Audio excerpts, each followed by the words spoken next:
रामायण युद्ध में हनुमान।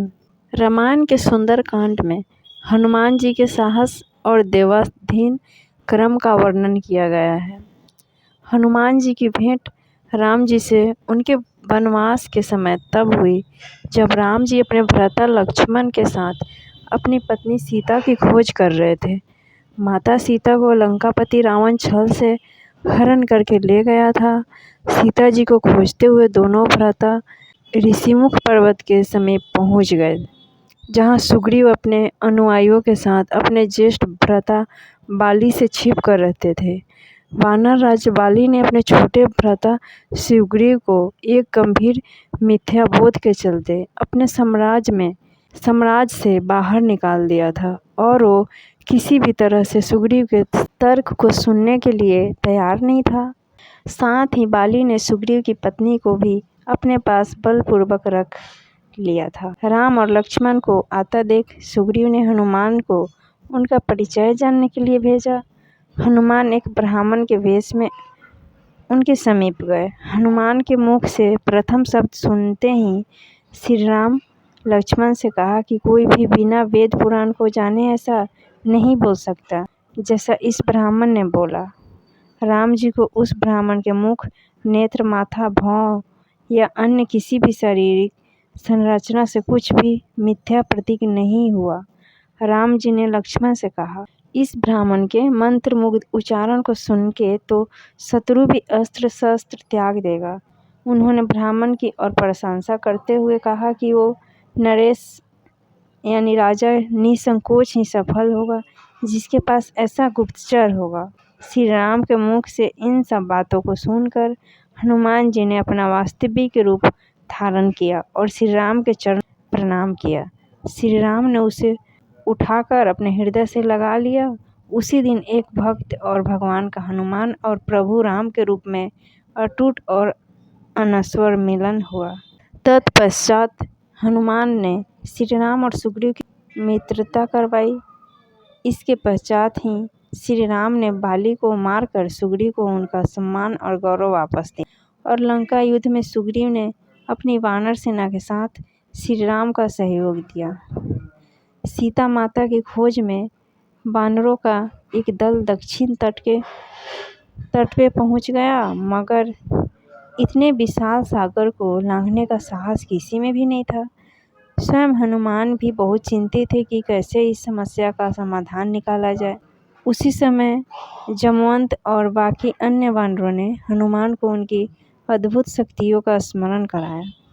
अपनी शक्तियों का स्मरण होते ही हनुमान ने अपना रूप विस्तार किया और पवन वेग से सागर को उड़ के पार करने लगे।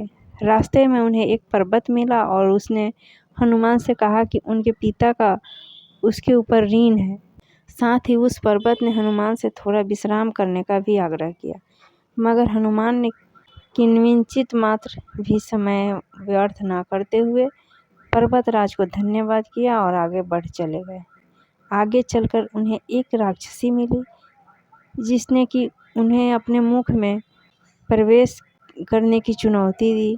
परिणाम स्वरूप हनुमान ने उस राक्षसी की चुनौती को स्वीकार किया और बड़ी ही चतुराई से अति लघु रूप धारण करके राक्षसी के मुख में प्रवेश करके बाहर आ गए। अंत में उस राक्षसी ने संकोच पूर्वक ये स्वीकार किया कि वो उनकी बुद्धिमती की परीक्षा ले रही थी। आखिरकार हनुमान सागर पार करके लंका पहुंचे और लंका की शोभा और सुंदरता को देखकर आश्चर्यचकित रह गए और उनके मन में इस बात का दुख था कि यदि रावण नहीं माना तो इतनी सुंदर लंका का सर्वनाश हो जाएगा। तत्पश्चात हनुमान ने अशोक वाटिका में सीता जी को देखा और उनको अपना परिचय बताया। साथ ही उन्होंने माता सीता को सांत्वना भी दी और साथ ही वह आपस प्रभु श्री राम के पास साथ चलने का आग्रह भी किया, मगर माता सीता ने ये कहकर अस्वीकार कर दिया कि ऐसा होने पर श्री राम के पुरुषार्थ को ठेस पहुँचेगा। हनुमान ने माता सीता को प्रभु श्री राम के संदेश का ऐसे वर्णन किया जैसे कोई महान ज्ञानी लोगों को ईश्वर की महानता के बारे में बताता है। माता सीता से मिलने के पश्चात हनुमान प्रतिशोध लेने के लिए लंका को तहस नहस करने लगे उनको बंदी बनाने के लिए रावण पुत्र मेघनाथ इंद्रजीत ने ब्रह्मास्त्र का प्रयोग किया। ब्रह्मा जी का सम्मान करते हुए हनुमान ने स्वयं को ब्रह्मास्त्र के बंधन में बांध दिए। साथ ही उन्होंने विचार किया कि इस अवसर का लाभ उठाकर और उसकी शक्ति का अनुमान भी लगा लेंगे। इन्हीं सब बातों को सोचकर हनुमान जी ने स्वयं को रावण के समक्ष बंदी बनाकर उपस्थित होने दिया। जब उन्हें रावण के समक्ष लाया गया तो उन्होंने रावण को प्रभु श्री राम का चेतावनी भरा संदेश सुनाया और साथ ही वे भी कहा कि यदि रावण माता सीता को आदरपूर्वक प्रभु श्री राम को लौटा देगा तो प्रभु उसे क्षमा कर देंगे।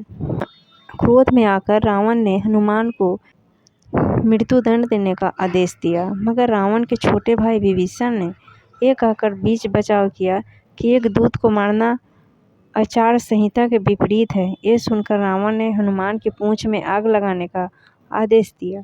जब रावण के सैनिक हनुमान जी की पूंछ में कपड़ा लपेट रहे थे, तब हनुमान ने अपनी पूंछ को खूब लंबा कर लिया और सैनिकों को कुछ समय तक परेशान करने के पश्चात पूंछ में आग लगाने का अवसर दे दिया। पूंछ में आग लगते ही हनुमान ने बंध मुक्त होके लंका को जलाना शुरू कर दिया और अंत में पूंछ में लगी आग को समुद्र में बुझाकर वापस प्रभु श्री राम के पास आ गए। लंका युद्ध में जब लक्ष्मण मूर्छित हो गए थे, तब हनुमान जी को भी द्रोणागिरी पर्वत पर से संजीवनी बूटी लाने भेजा गया, मगर वो बूटी को भली भांति पहचान नहीं पाए और पुनः अपने पराक्रम का परिचय देते हुए वो पूरा द्रोणागिरी पर्वत ही रणभूमि में उठा लाए और परिणाम स्वरूप लक्ष्मण के प्राण की रक्षा की। भावुक होकर श्री राम ने हनुमान को हृदय से लगा लिया और बोले कि हनुमान, तुम मुझे भ्राता भरत की भांति ही प्रिय हो। हनुमान का पंचमुखी अवतार भी रामायण युद्ध की ही एक घटना। रावण जो कि काले जादू का ज्ञाता था, उसने राम और लक्ष्मण का सोते समय हरण कर लिया और उन्हें विमोहित करके पाताल लोक में ले गया। उनकी खोज में हनुमान जी भी पाताल लोक पहुँच गए। पाताल लोक के मुख्य द्वार एक युवा प्राणी मकरध्वज पहरा देता था, जिसका आधा शरीर मछली का और आधा शरीर वानर का था। मकरध्वज के जन्म की कथा भी बहुत रोचक है। यद्यपि हनुमान ब्रह्मचारी थे, मगर मकरध्वज उनका ही पुत्र था। लंका दहन के पश्चात जब हनुमान पूंछ में लगी आग को बुझाने समुद्र में गए, तो उनके पसीने की बूंद समुद्र में गिर गई। उस बूंद को एक मछली ने पी लिया और वो गर्भवती हो गई। इस बात का पता तब चला जब उस मछली को अहिरावण की रसोई में लाया गया। मछली के पेट में से जीवित बचे उस विचित्र प्राणी को निकाला गया। अहिरावण ने उसे पाल पोसकर बड़ा किया और उसे पातालपुरी के द्वार का रक्षक बना दिया। हनुमान इन सभी बातों से अनभिज्ञ थे। यद्यपि मकरध्वज को पता था कि हनुमान उसके पिता हैं, मगर वो उन्हें पहचान नहीं पाया, क्योंकि उसने पहले कभी देखा ही नहीं था। जब हनुमान ने अपना परिचय दिया तो वो जान गया कि ये मेरे पिता हैं, मगर फिर भी उसने हनुमान के साथ युद्ध करने का निश्चय किया, क्योंकि पातालपुरी के द्वार की रक्षा करना उसका प्रथम कर्तव्य था। हनुमान ने बड़ी आसानी से उसे अपने अधीन कर लिया और पातालपुरी के मुख्य द्वार पर बांध दिया। पातालपुरी में प्रवेश करने के पश्चात हनुमान ने पता लगा लिया कि अहिरावण का वध करने के लिए उन्हें 5 दीपकों को एक साथ बुझाना पड़ेगा। अतः उन्होंने पंचमुखी अवतार श्री वराह, श्री नरसिम्हा, श्री गरुड़, श्री हयग्रीव और स्वयं धारण किया और एक साथ में 5 दीपकों को बुझाकर अहिरावण का अंत कर दिया। अहिरावण का वध होने के पश्चात हनुमान ने प्रभु श्री राम के आदेश अनुसार मकरध्वज को पातालपुरी का नरेश बना दिया। यह युद्ध समाप्त होने के साथ ही श्री राम का 14 वर्ष का वनवास भी समाप्त हो चला था। तभी श्री राम को स्मरण हुआ कि यदि वो वनवास समाप्त होने के साथ ही अयोध्या नहीं पहुँचे तो भरत अपने प्राण त्याग देंगे। साथ ही उनको इस बात का भी आभास हुआ कि उन्हें वहाँ वापस जाने में अंतिम दिन से थोड़ा विलम्ब हो जाएगा। इस बात को सोचकर श्री राम चिंतित थे, मगर हनुमान ने अयोध्या जाकर श्री राम के आने की जानकारी दी और भरत के प्राण बचाकर श्री राम को चिंता मुक्त किया।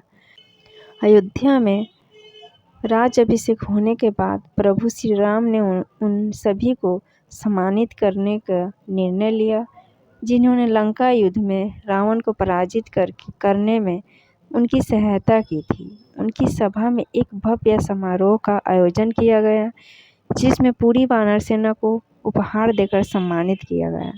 हनुमान को भी उपहार लेने के लिए बुलाया गया। हनुमान मंच पर गए मगर उन्हें उपहार की कोई जिज्ञासा नहीं थी। हनुमान को ऊपर आता देखकर भगवान से अभिलुप्त श्री राम ने उन्हें गले लगा लिया और कहा कि हनुमान ने अपनी निश्चल सेवा और पराक्रम से जो योगदान दिया है उसके बदले में ऐसा कोई उपहार नहीं है जो उनको दिया जा सके। मगर अनुराग स्वरूप माता सीता ने अपना एक मोतियों का माला उतारकर उन्हें उपहार में दे दिए। उपहार लेने के उपरांत हनुमान माला के एक एक मोती को तोड़कर देखने लगे। ये देखकर सभा में उपस्थित सदस्यों ने उनसे इसका कारण पूछा तो हनुमान ने कहा कि देख रहे हैं मोतियों के अंदर उनके प्रभु श्री राम और माता सीता है कि नहीं, क्योंकि यदि वो इनमें नहीं है तो इस हार का उनके लिए कोई मूल्य नहीं है। ये सुनकर कुछ लोगों ने कहा कि हनुमान के मन में प्रभु श्री राम और माता सीता के लिए उतना प्रेम नहीं है जितना कि उन्हें लगता है। इतना सुनते ही हनुमान ने अपनी छाती चीर के लोगों को दिखाई और सभी ये देखकर स्तब्ध रह गए कि वास्तव में उनके हृदय में प्रभु श्री राम और माता सीता की छवि विद्यमान थी। ये मेरे वीडियो को लाइक शेयर सब्सक्राइब जरूर कीजिएगा। Thank you so much.